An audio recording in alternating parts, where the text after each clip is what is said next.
Hello and welcome to Community Matters, a podcast from the Canadian Association of Community Health Centres. I'm your host, Hilary LeBlanc.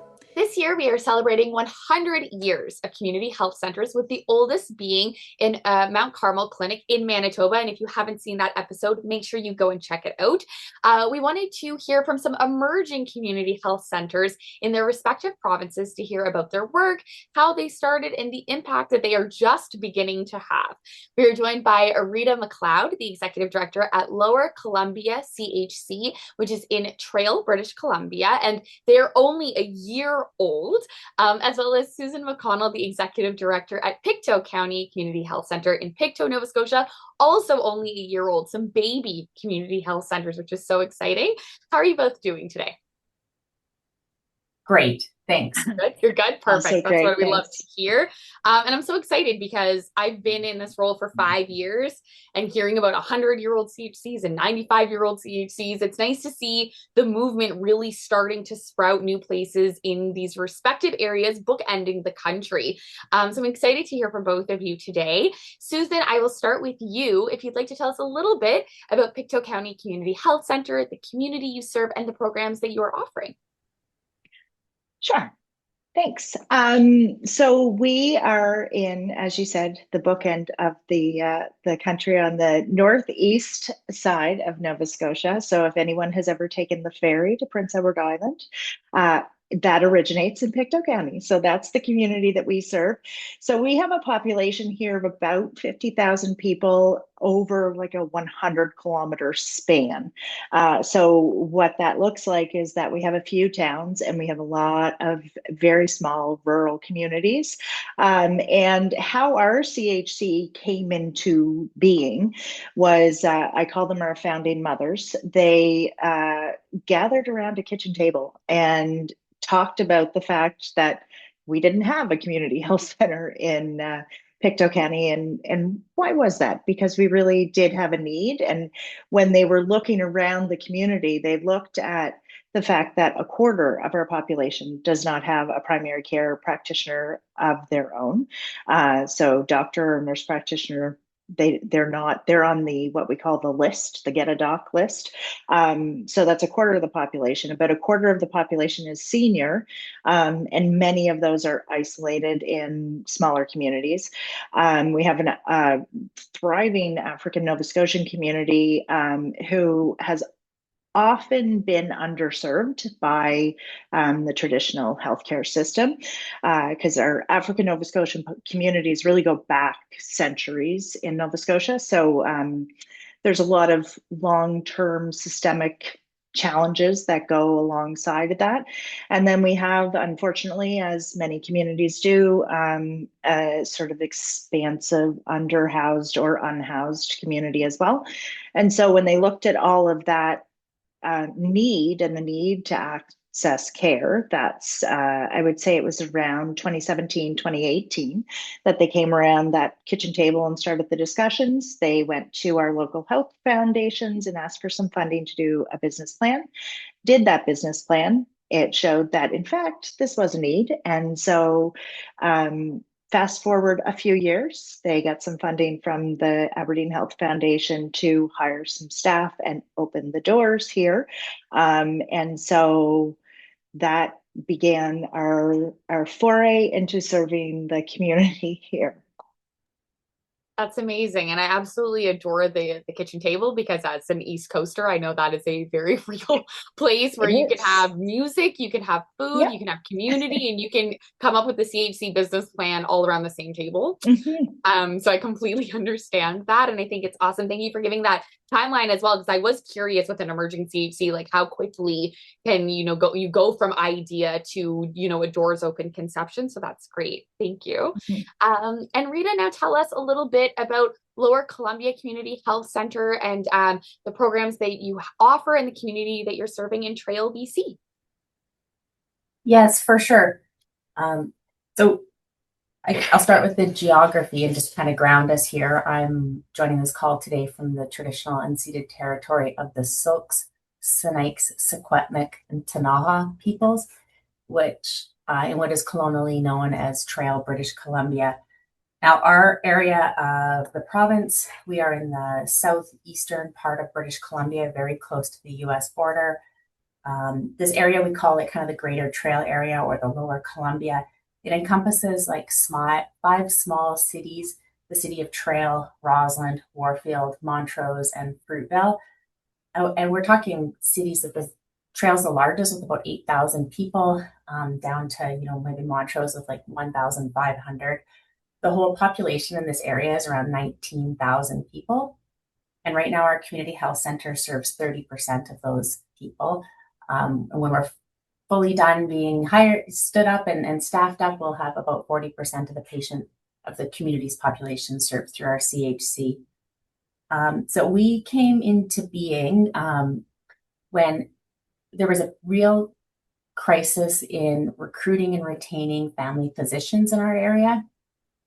And at the same time, we had wait lists, like Susan talked about, for people who were waiting to be attached to a primary care provider. And so we had a really brilliant group of volunteers that sat down. They were working, maybe more closely aligned with the hospital at that time, trying to figure out how to recruit people to come into family medicine and how to get them to stay here. And out of that, grassroots kind of effort, nonprofit society was formed, the Lower Columbia Community Health Center Network Society, and they advocated successfully to receive funding from the Provincial Ministry of Health for what we call in British Columbia a strategy-funded community health center. So we have a combination of family physicians and then funding from the provincial government that allows us to deliver the services here in our area. I think this area is a unique part of the province. We're often known as a hub for industry. We have large tech metals resources here. Also healthcare. Where a lot of the regional health services are out of this area. And then we're resort communities to some extent too, with some skiing. But why I'm bringing up the healthcare part of it is it used to be a pretty affordable place to live, and people would kind of come here from across the province because it was access to good health, mental health services. You could live here. The affordable housing is a huge issue in our area. There's a significant unhoused population and significant mental health and substance use challenges in our area. So then one of the big drivers for us being successful in opening a CHC was our ability to focus on supporting and serving unhoused populations in Trail, and also working closely to support people with significant mental health and substance use issues. So I think that's a little bit about who we are and how we got started. Amazing. Perfect.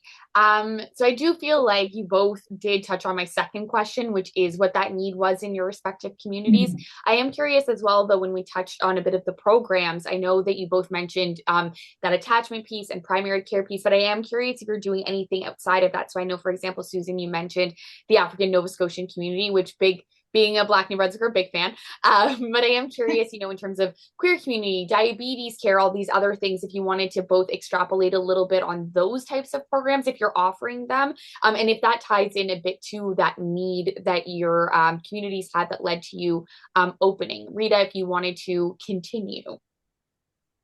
Sure.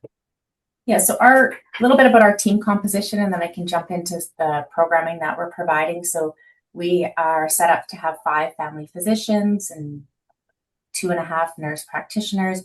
And then we have an allied health team around them, including registered nurses, licensed practical nurses, social work, clinical counseling, physiotherapy, community health work services as well. And so some of the programs, and it's so cool because we are literally just starting up.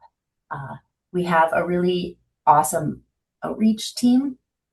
So we have one of our family physicians is, I guess, kind of known locally as doing street medicine and is out in community on the street every week, and we worked really hard to make our services at the community health center accessible to people who are experiencing homelessness.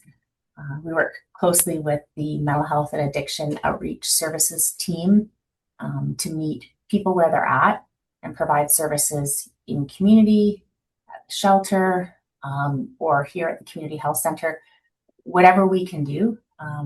And we're building as we go. We've started some social prescribing, the men's walking group.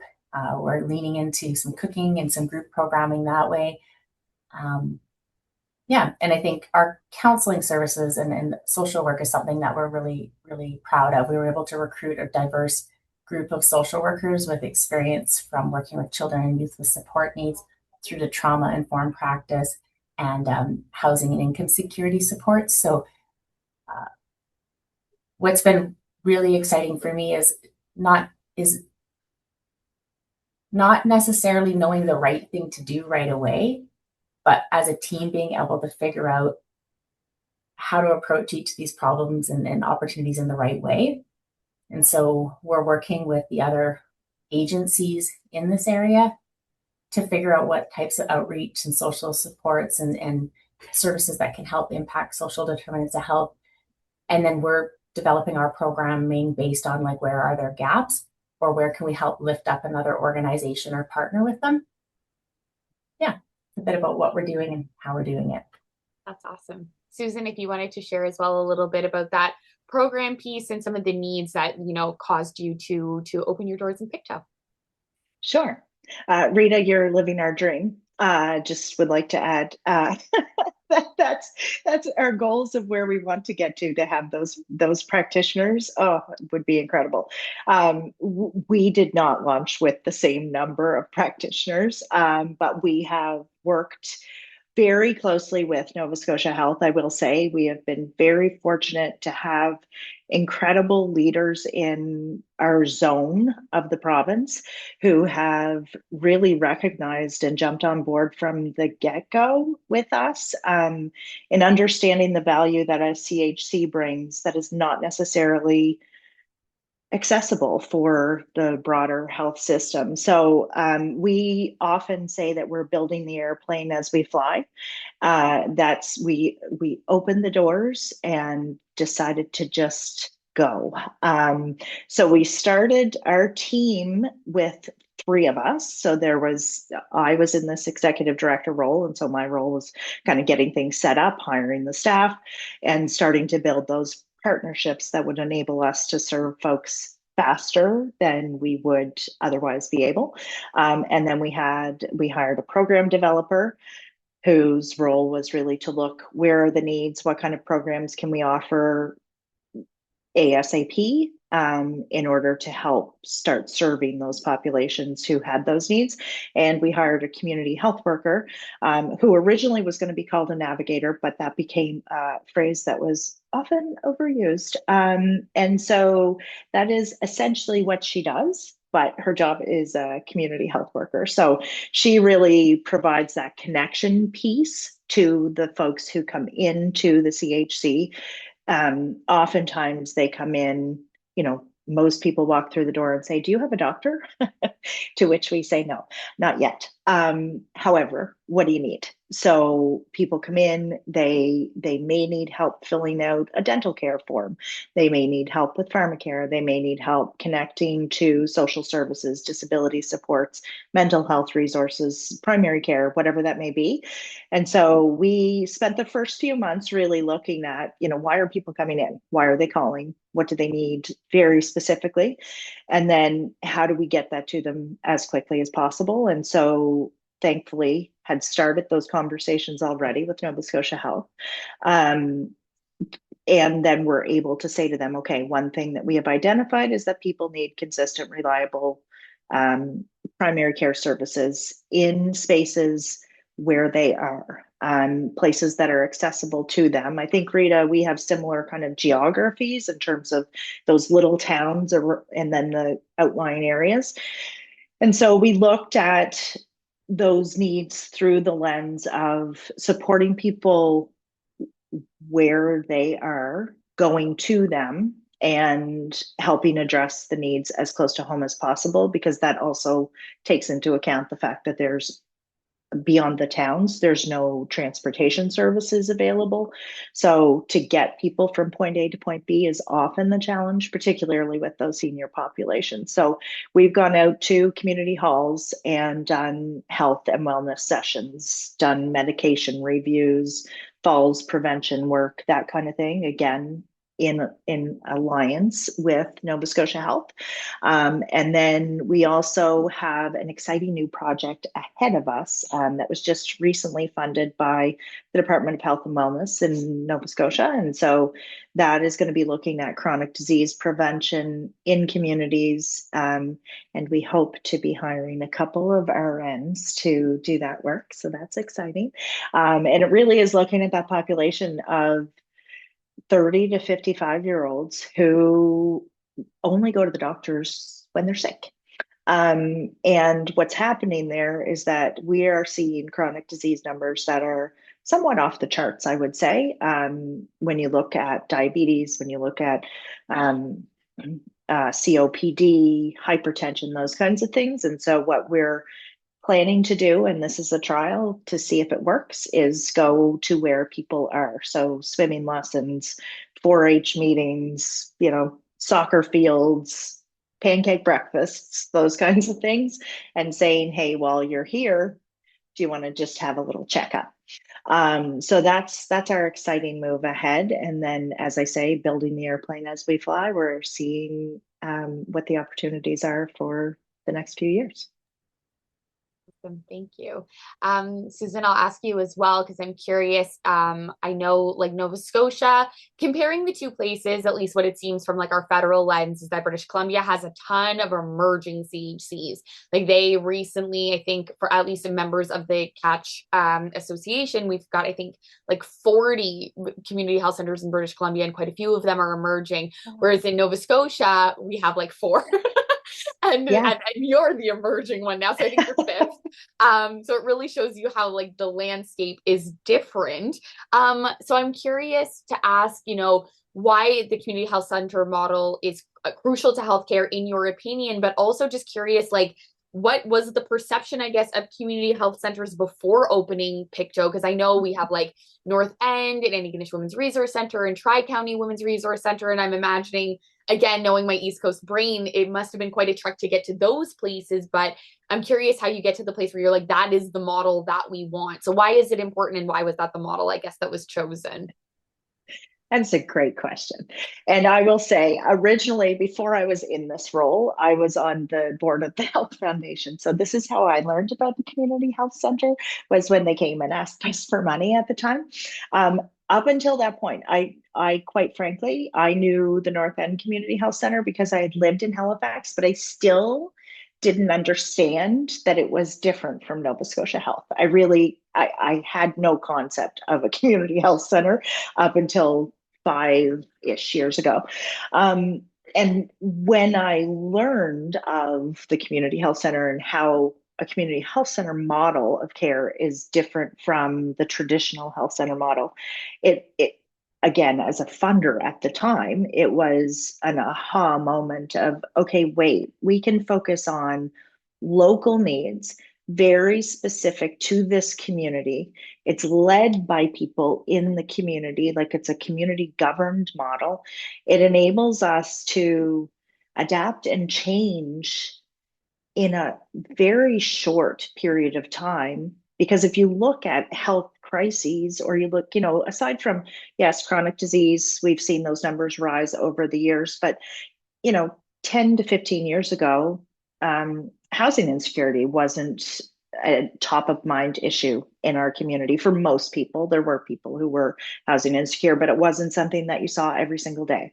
And certain, the opioid epidemic, like those kinds of things come on quickly, and CHCs are just enabled to adapt to that in a way that the traditional system can't. And I think what appeals to me most about the CHC model is that it's very much a wraparound care model. It isn't a one and done. And I think when we look at these, particularly populations that are underserved traditionally, and people who are really challenged with the social determinants of health right now. I know it's been an issue for a long time. Affordability at this moment is a real challenge for so many. And the ability to go beyond here's your prescription for an antibiotic, take it for 14 days, see you later, good luck. The ability to go beyond that is what we need to see in order to have our most healthy populations. And so from a population health perspective, it just makes complete sense. 100%. And also, like, no shame, I did not know about community health centers until I started my role 5 years ago. So we were learning at the same time, because I was like, are these in New Brunswick? And similarly, they're part of Horizon Health. There's only a few that have finally been like community led and governed. So it is a slower trickle out east compared to like Ontario westward. So yeah, no shame. I also was like, what is this job I'm applying for? But anyway, here we both are.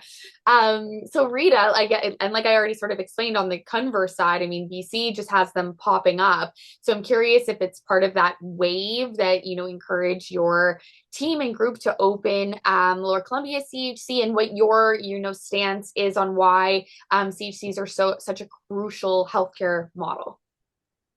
Yeah, this is such a cool conversation to be part of. I think, Susan, you answered that question really well. And what I would add in our context is the volunteers, before they were a board of a nonprofit, the volunteers are really exploring, this idea of trying to recruit and retain family physicians here.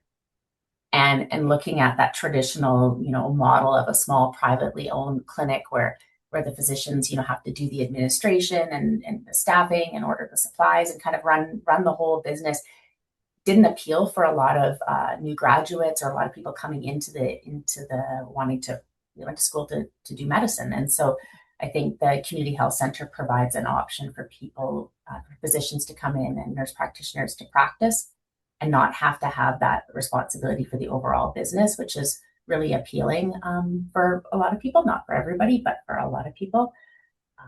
I think, another huge driver here is that people want to work in that type of a team-based environment where, the team is co-located and we are able to meet a patient where they're at with whatever their presenting need is that day. It may be that they need to see nurse practitioner. It may be that they need to sit down and connect with an outreach worker around a housing or transportation issue.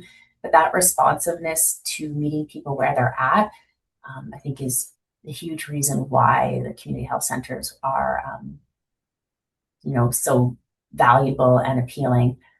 I think, like Susan mentioned, in rural settings like where we are in British Columbia and in Nova Scotia, it's also a really viable solution. Like we're looking at some of the wicked social problems that we're trying to solve in our communities. And there's not like there's a one organization that can do it all or enough economies of scale here that you can kind of meaningfully solve any of these problems. And we're seeing like our local governments, the provincial government, the different social service providers, nonprofits, everybody kind of having to come together to try to solve the problems across the different silos. And what was super appealing to me about joining a community health center was that it cuts across a lot of those silos and lines. Like my background is in social work and working in the Ministry of Children and Family Development here. So, the child protection and ministry working with children and youth with support needs. And being able to work in an organization that does both primary care and social services, I think we're getting closer to being able to solve some of the problems or at least provide more wholesome support to people. That's awesome. That's what we love to hear. And now I get to see that work at like the community health centers here who've been established for like 50 years, and then they have different problems. But like I appreciate that is what we're all trying to achieve, which is I think what makes this model so great.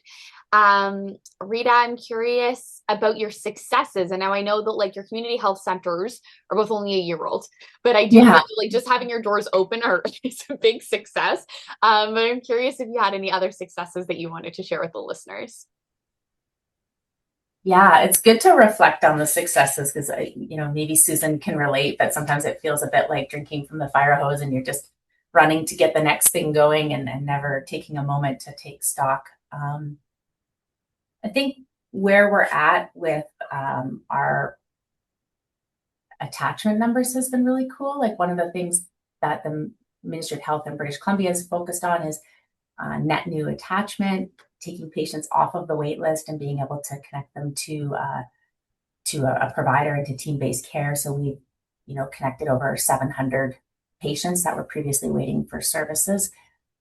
And so with that comes this whole process of, onboarding and welcoming and understanding new patients and growing our team to support them. So that's been a huge success for our team, that our frontline medical office assistants and the administrative team has worked really hard to figure out how to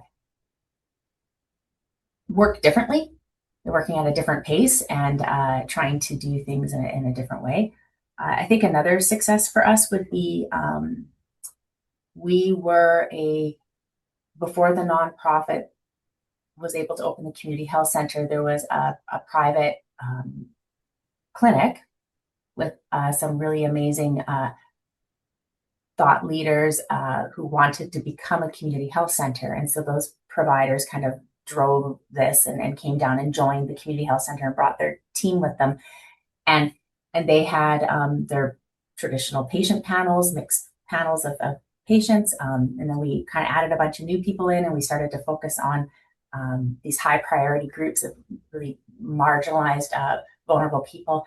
And we weren't sure how that would all land and how it would land in the waiting room. Like, what does this new mix look like? And how do we train the staff to understand stigma and how to support people? And how do we show up in the community in a way that that works? And I think one of our biggest successes is that we are open and welcoming, and the community kind of gets it.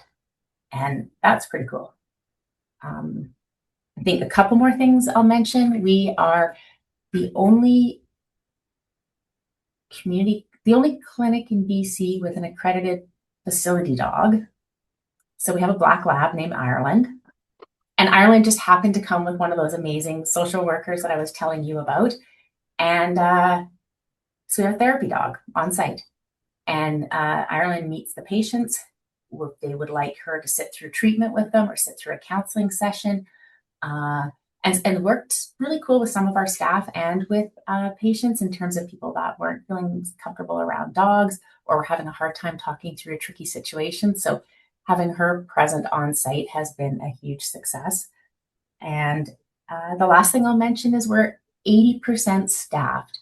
So this will probably lead into challenges, which I'll park, but we've had huge success recruiting for a lot of positions, and there's a few tricky ones to try to fill. That's so exciting. Also, I'm obsessed with Ireland. That's so exciting. She steals. I want to go to the doctor and there be a puppy. That's the dream. And I also really appreciate what you said about that sort of mixed waiting room, because I do think that if I could manifest a goal with this role, I always just envisioned a place where genuinely anyone could go. I also get some of my care support at a community health center, even though I have this job. I also have lived experience with substance use. And so I understand the stigma, but I think people get afraid when sometimes they see somebody who might be outside who is suffering with substance use, and they don't understand that that person won't harm you. You can just walk by, you are safe in this space, but they're afraid, but they could benefit from those services. And so my dream would be that everybody goes to a community health center and you're okay being next to anybody, because you understand that everybody is a trained professional who can handle all these situations. But this is where you're living my dream. We both Susan and I want to be at Trail BC.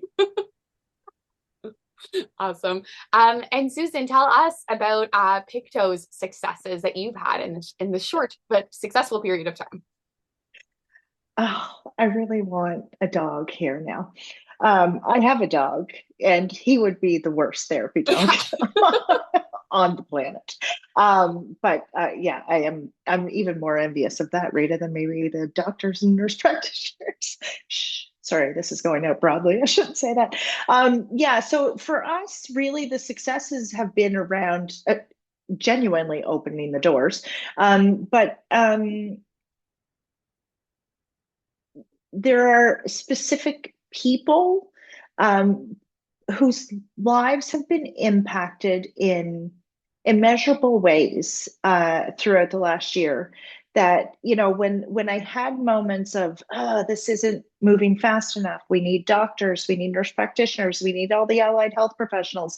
I've sat back and thought, there were people who were unhoused who now are in housing, and that has been really thanks to a lot of hard work on the part of our community health worker and the relationships that she has built with our local, it's called the Department of Opportunities and Social Development.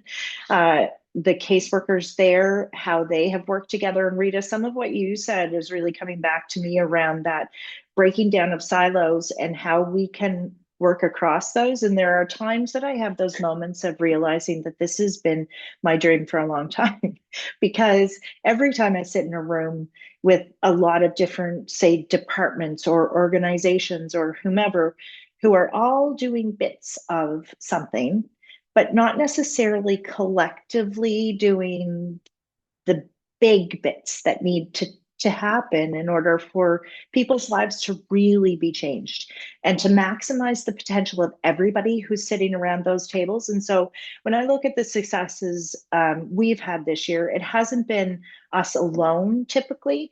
It's usually been in those collaborative partnerships that we've been working through. And one of the more recent collaborations that we've been a part of has been working alongside Nova Scotia Health, Mental Health and Addictions, the Department of Opportunities and Social Development, and our local shelter for folks who are experiencing homelessness. So we have come together to have a health day every couple of weeks at the shelter itself. So the Nova Scotia Health brings in the mobile unit and the care practitioners. Mental Health and Addictions is also there. Public Health is also there. The lab comes to do blood draws. We are there. Social workers are there. Everybody comes together in this one space to work with a community that is not only in their most vulnerable state, but is also not necessarily feeling the love from the rest of the community. And the feedback that we got in the first week that we were there was really around like, wow, people care about us enough for you to all show up here for us. And for me, that's my dream of where we continue to go with these collaborative relationships. Yes, I hope our CHC grows and expands and becomes more like Rita's. But I also hope that continues along the way, because I think in order for us to really impact the health of people in our community, we have to look beyond our own organizations and look at how we collaboratively can help the population. So that's a little bit about one of our successful ventures, but it's the one that keeps me going. No, I love that. I think that's awesome. Thank you. And not to like flip it, but I would be remiss if I didn't ask about hurdles, but only so that they can hopefully be remedied. So Susan, if you'd like to continue and share a couple of the hurdles that you might be experiencing over in Pictou. Sure. Well, I will say the biggest hurdle for us is the long-term sustainable funding piece.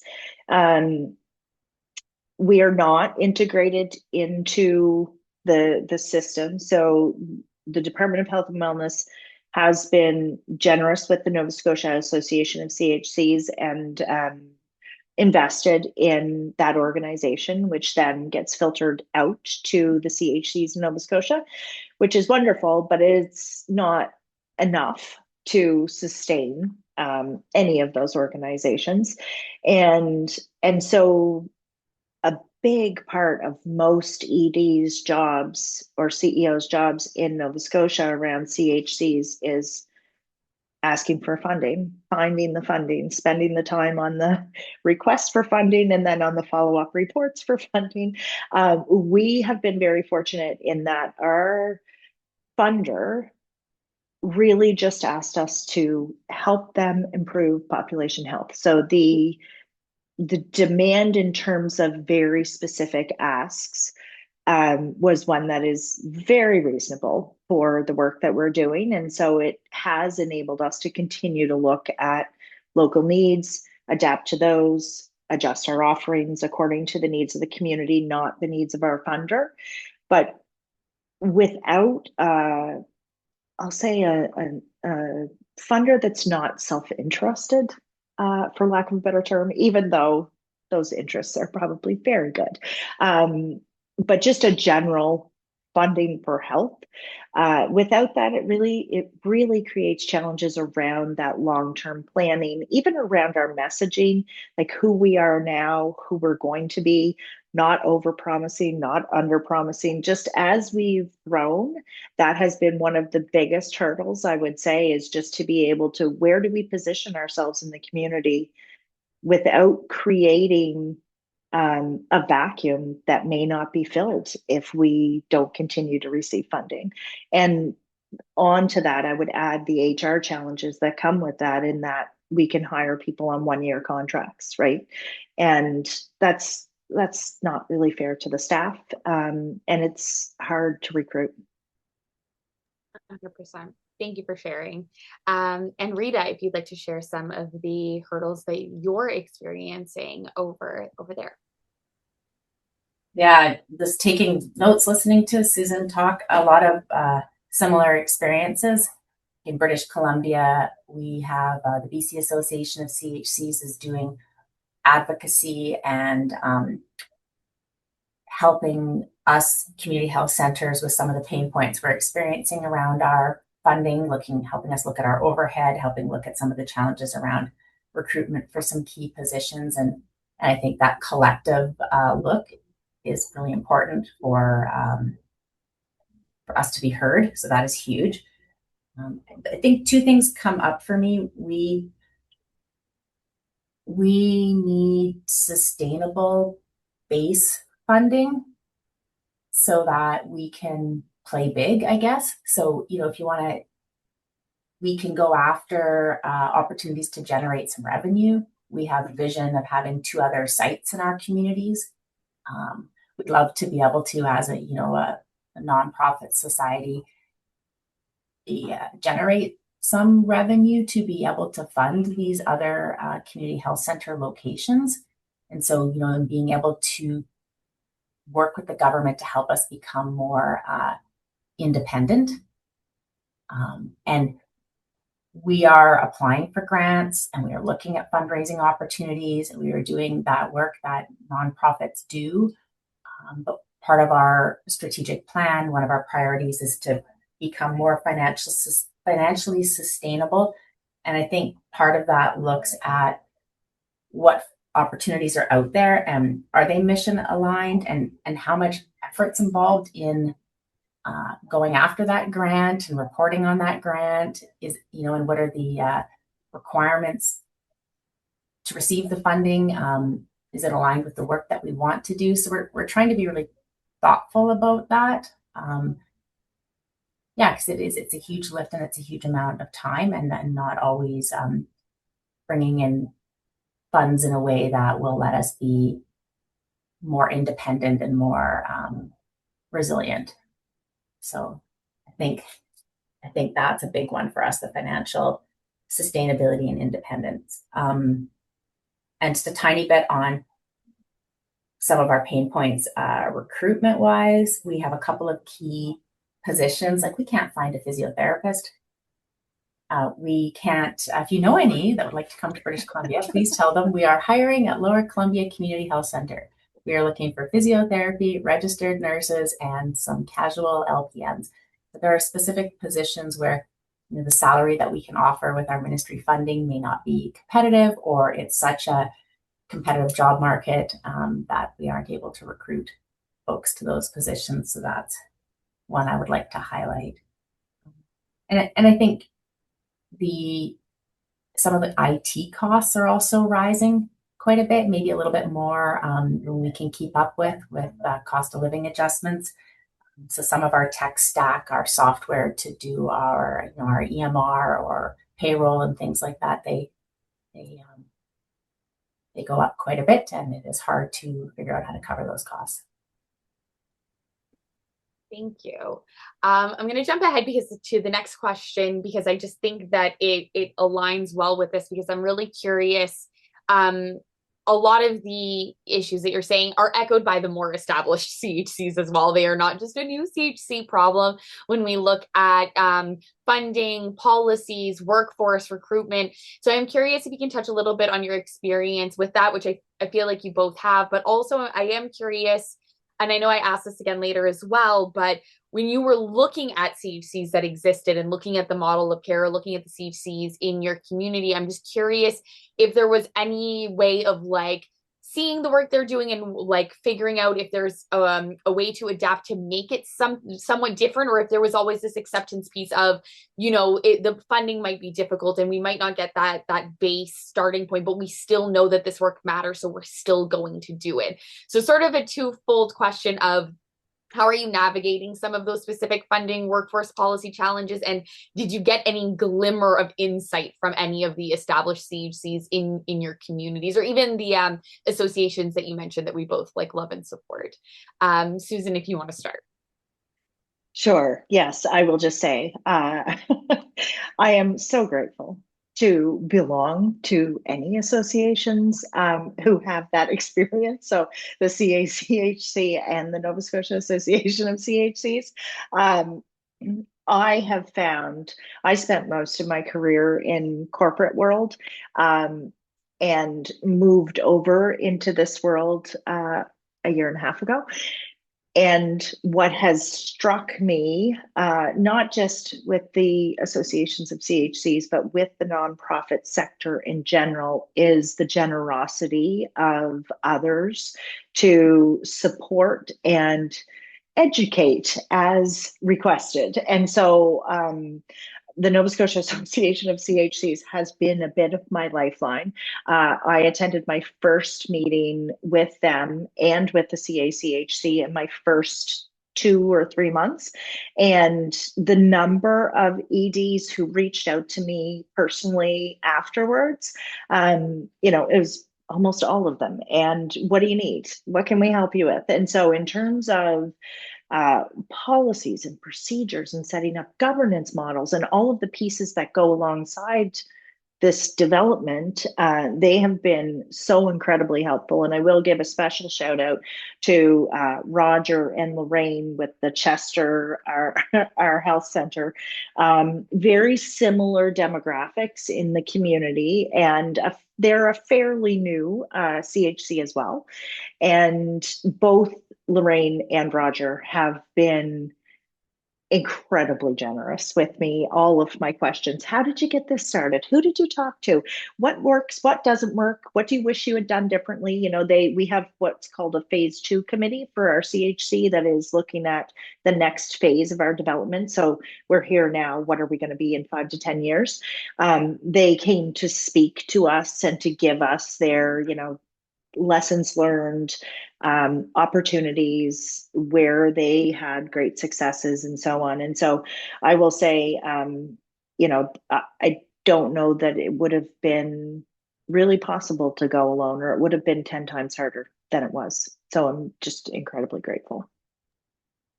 Thank you. And Rita, for you as well, any insight in terms of how you've been navigating the funding, policy, workforce hurdles, but also if any of those BC community health centers have provided any insight, or if you've turned to look at them and navigate through their perception and lens? Yes, thanks. Similar to what Susan said, anytime I've asked a question out to the network of BC Association of CHC members, there's an answer. It's been done before. And sometimes we've learned from the successes. Sometimes folks have shared what has not worked, which I think is critical to also pay attention to. And recently, I think we're also looking at a bunch of that's a good one. None of us really know the right way to solve that or to deal with this. And it feels good to be part of a group that will explore problems. So that is really helpful without having to have an answer to everything. Sometimes it's a collective, like, we're working on that. I think I also wanted to mention that the Ministry of Health has been a really good thought partner.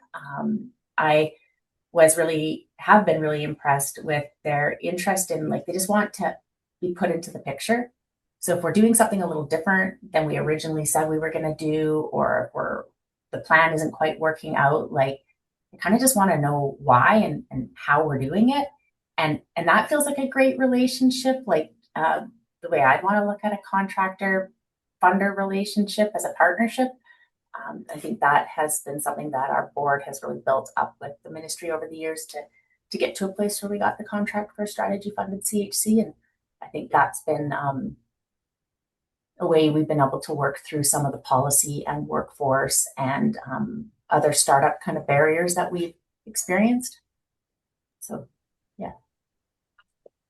And Rita, I'll ask you as well a bit about the innovations that you've been able to do at Lower Columbia CHC, as well as looking ahead towards the legacy you want to leave in the future that you're aspiring for at your community health center.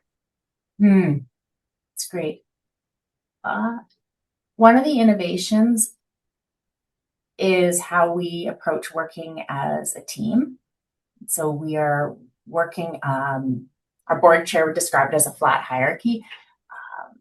Or, I kind of sometimes describe it as agreement culture. So how do we work in a way where we hear from the team, what are the perspectives and what are the important things we should consider as we're trying to kind of work through a tricky decision or a new workflow process. We're too big of a team to kind of have a democracy or a vote on everything, but there's a way where we can gather input, and everybody's voice matters, and kind of maybe a bit different from a physician-led clinic where there's this kind of clear power or structure dynamics to try to change that up a bit. And I think that's been really cool. We've made some mistakes in it. We have made some great, uncovered some great learning that I don't think we would have in a more traditional model. So that's been a big innovation. Another thing that we've been working on the last few months is trying to optimize the workflow for the admin staff. And so coming in and going, like, our medical office assistants are very busy, and we're not sure if it's purely like, do we need to hire more staff to be able to keep up with how busy we are? Or are there things that we should be doing differently or could stop doing, or we could use technology? And so that process of mapping out workflows and looking for team-driven process improvements to improve the patient's experience and to reduce the overall volume of work for the admin, and has been a really cool process that I would recommend other CHCs go through. Yeah, it's been huge. Thank you. And Susan, I feel like that mental health day that you mentioned is a wonderful innovation, but if you wanted to add to that as well as discussing the legacy in the future that you hope for Pictou. Sure. And thank you, Rita. We'll maybe get some info on your democracy there. Yeah, so it's sort of further to that health day, still along those same lines. We have been, that health day came out of a year-long conversation with Nova Scotia Health around how we can best work together to serve folks. And what we landed on is what we've called the Focus Support Program. And so there's that recognition from both us and Nova Scotia Health that some people need more support. Some people don't. Some people don't want more. Some people are very happy with the system that they have, and they are able to go through that very successfully. I always say my mom is a nurse, and my mom is a real advocate for us, and she pushes us to make sure that we get the things that we need to get. Did you get a blood test? Did you get a referral? If you got the referral, when is it? When are you going? And like, she's the one that's following up all the time. So you can't skip an appointment. It's not going to happen.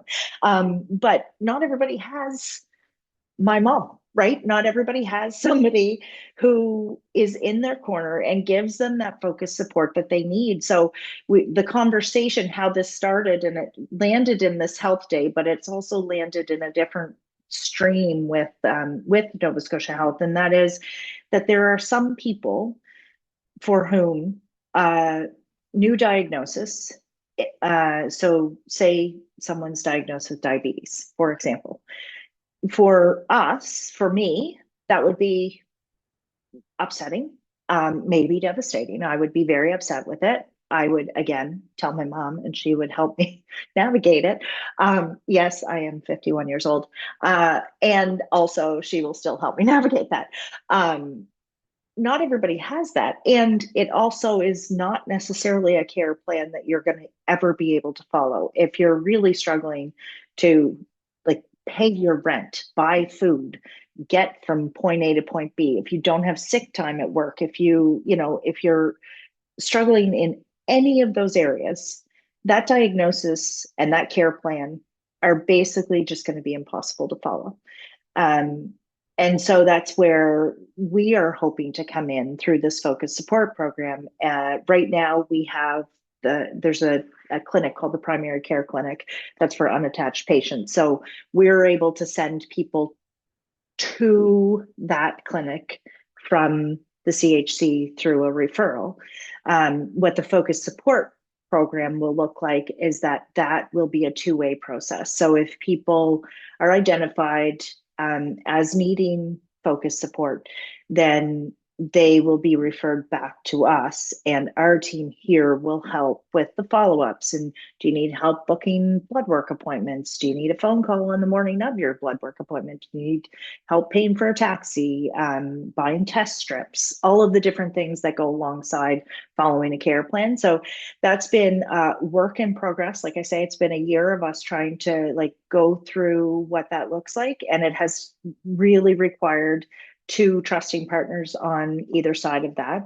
And my hope in terms of our legacy is that kind of partnership continues, and that we can work together to improve both of those health systems, so that there's a recognition on both sides that the CHCs offer that wraparound care that many in our communities need, and the health system is a really important, Nova Scotia Health is critically important to the health of the majority of people in Nova Scotia. So if we can help each other along this path, then that leaves the legacy of a healthier community.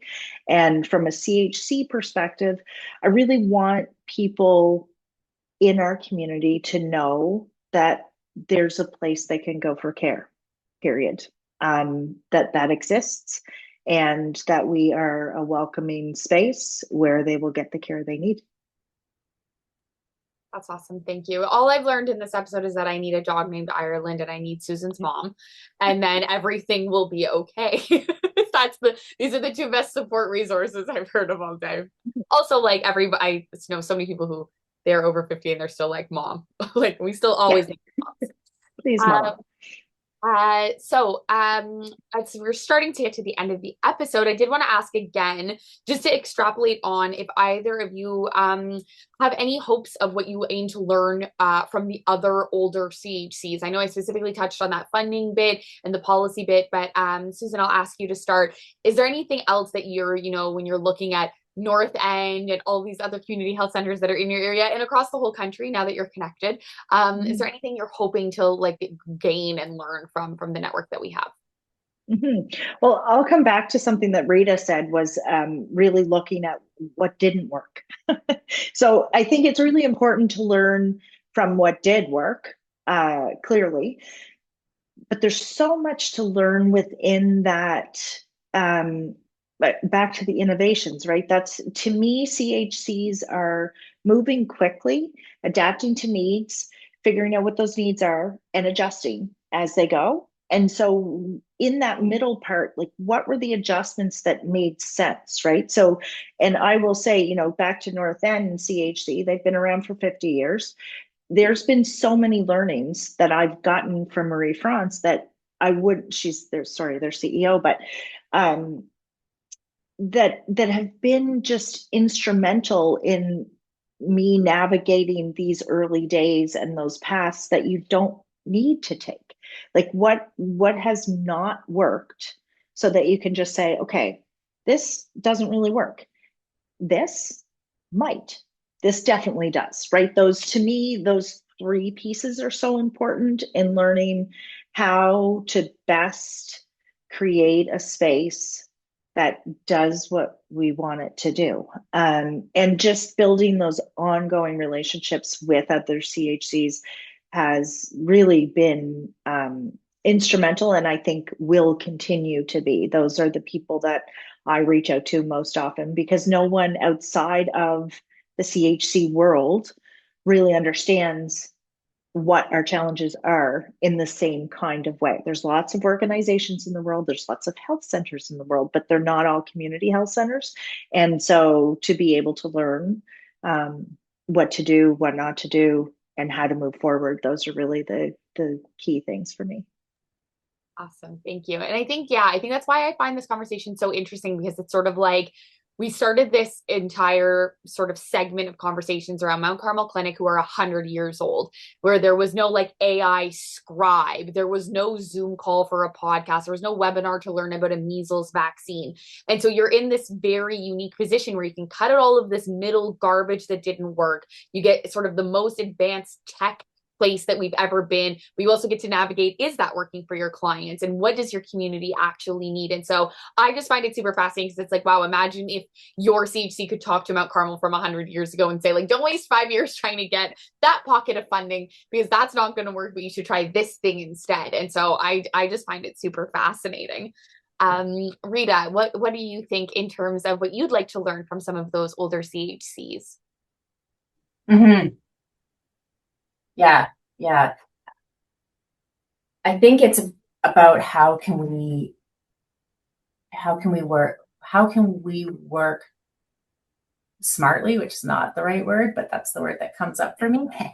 Like, what are those structures, those tools, those resources that to some extent are plug and play? Like, we can get those playbooks that, Guelph has learned or Mount Carmel's learned, and we can put them into place, which then gives us space to then spend time being creative and innovative and work on those like more complex problems that we want to solve. So like, we're in such a cool spot because we can use, like you said, what's worked, what's already been implemented, or we can learn what not to do, and then have space to do the fun, exciting, unique stuff to our communities that isn't going to be the same, even though it sounds great, like what's happening in other areas. Like, then we can spend time on like our own unique approaches and leading our teams and supporting the people that we are meant to support in our communities. So I think that's being able to like listen. I was listening to one of the podcasts on social prescribing last night,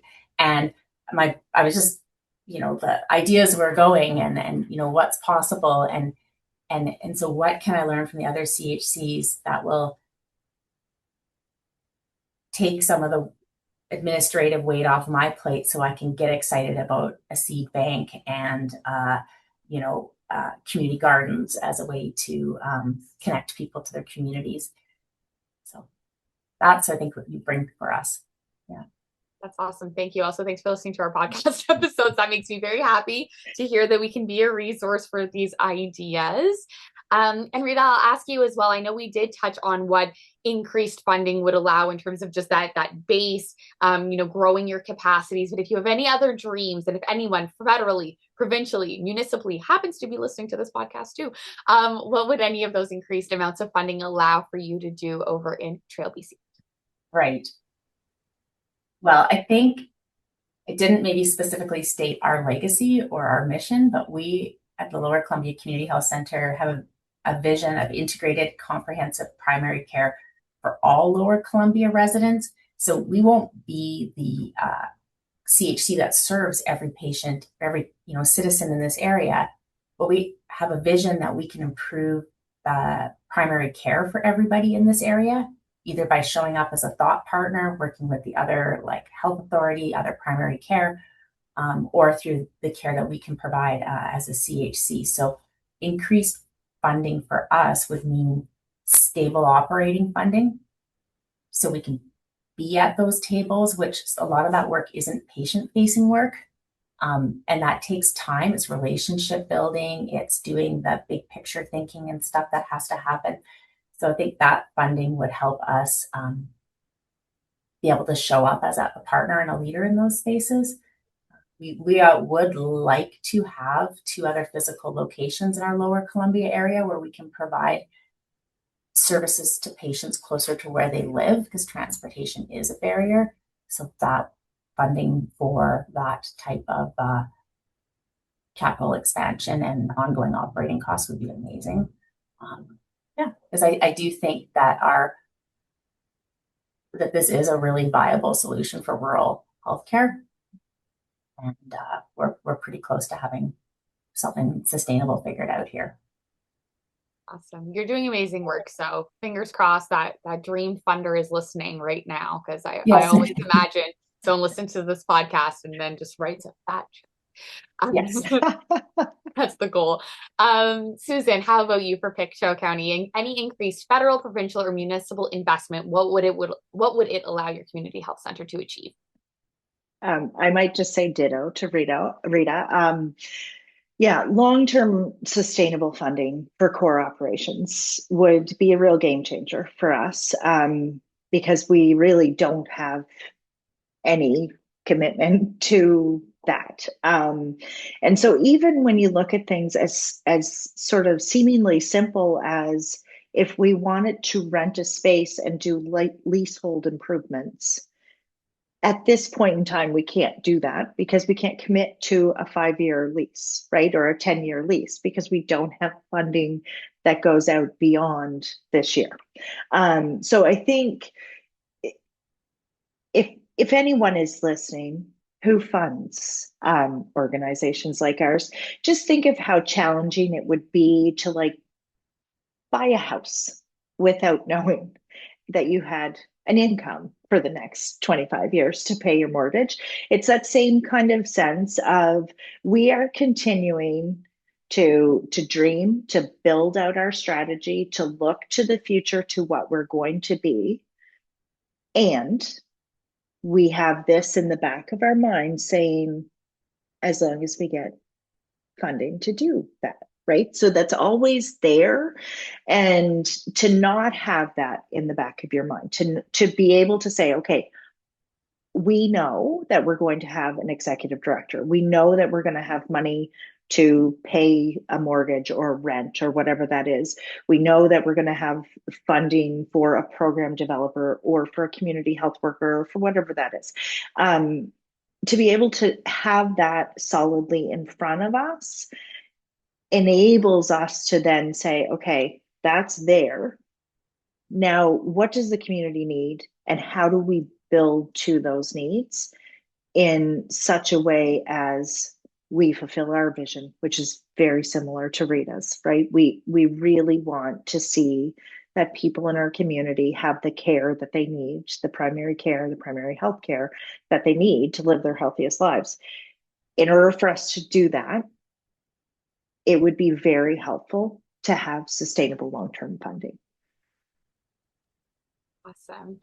This was such an awesome episode. I want to thank you both so much for the wonderful conversation from both ends of the country. Finding time to make your schedules work usually for me is a hard part. You were both so eager and easy to chat with. And I'm going to assume the people listening, maybe they want to offer support. Maybe an executive director in Ontario is listening right now and wants to get a hold of either of you. So Susan, I'll ask you first, if anyone is curious about what you're doing in Pictou County, wants to get a hold of you, any of those things, what website should they go to learn more? They should go to Pictou County CHC.ca or visit us on Facebook at Pictou County Community Health Center. Amazing. And Rita, same for you. If anyone wants to learn more about Lower Columbia Community Health Center and what you're doing in Trail, BC, where should they go? Lower Columbia CHC.ca is our website. And same as Susan, we've got Facebook as well, Lower Columbia Community Health Center on Facebook. Amazing. Perfect. I'll make sure to tag you in the Facebooks for this episode. Awesome. Thank you again for the wonderful conversation. Congrats on being like respectively a year old in your baby infancy. And I hope that, you know, if I am still in this role in 5 years, you are also still there in 5 years, and we can have a catch up and see what's changed and progressed during that time. But I wish you both so much success at your community health centers, and maybe I'll find time to respectively visit both of you before you turn 2.